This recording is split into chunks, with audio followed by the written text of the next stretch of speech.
Hey, my name is Ritchey. My pronouns are she and her, and I am a drag performer, event producer, and videographer. For me, drag is performance art. It's gender expression, it's creativity, it builds confidence. It should be in the theaters more. We are working hard to get it towards something that people know and understand as a high art form. Drag is for absolutely anyone. Anyone who wants to do it, anyone who wants to try. It can be for straight women, queer women, non-binary people, trans people, all different kinds. You have to work hard to be fully educated on what drag is, why it's there, what it means. But if you're doing it in the right way, I believe that anyone can do it. Drag is tied to gender and sexuality. It started in the queer community as a way for people to go and express themselves, their different sides, their gender, on a stage in a safe place where they won't get beat up or harassed on the street. It's just helped so many people, a lot of my friends, understand their identity and sexuality more. Some people realize, oh my gosh, I'm gay. Some people realize, oh my gosh, I'm trans. And sometimes that happens through drag. I grew up in a very small town called Armstrong, BC. It is part of the interior. It is 5 hours away from Vancouver. In school, I was always I couldn't focus very well if I wasn't interested. I excelled a lot in the arts, so choir, band. We had a dance program, so that was great. My experience coming out was very positive. I think it was negative for myself internally, but as for my response from the people that I love and the people that I told was all very positive. My mom was like, oh my gosh, can we put it in the newspaper? Can we have a family gathering? So that was really cute, but I was like, maybe don't put it in the newspaper in Armstrong, but we can definitely have a party.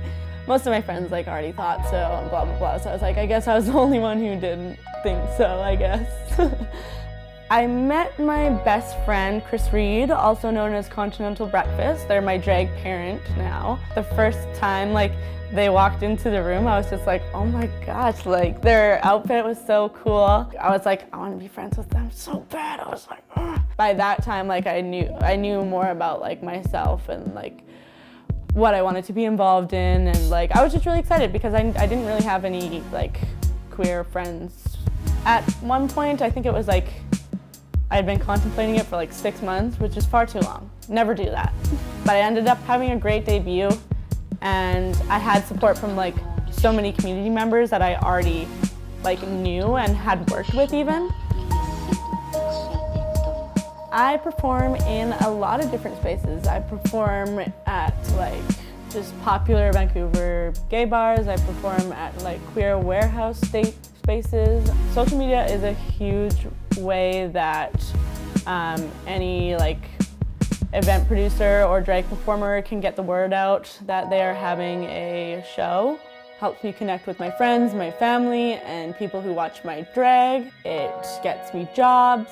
There's been a lot of people who have reached out to me online about my drag and how it's affected them.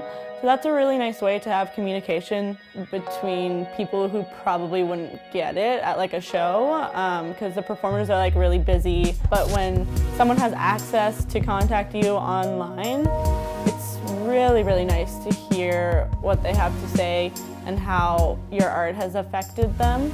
If younger me could see me doing drag, I think I would have thought that was pretty cool, just to be able to see it in its glory and see a lot of the people watching and enjoying and seeing the effect of it on people. I think that younger me would see it as performance art in general, and you probably would wonder is older me gay or something? Because that looks like a gay club. But I think personally, something that I've gained from it that's been very, very positive and valuable, mainly just confidence in myself.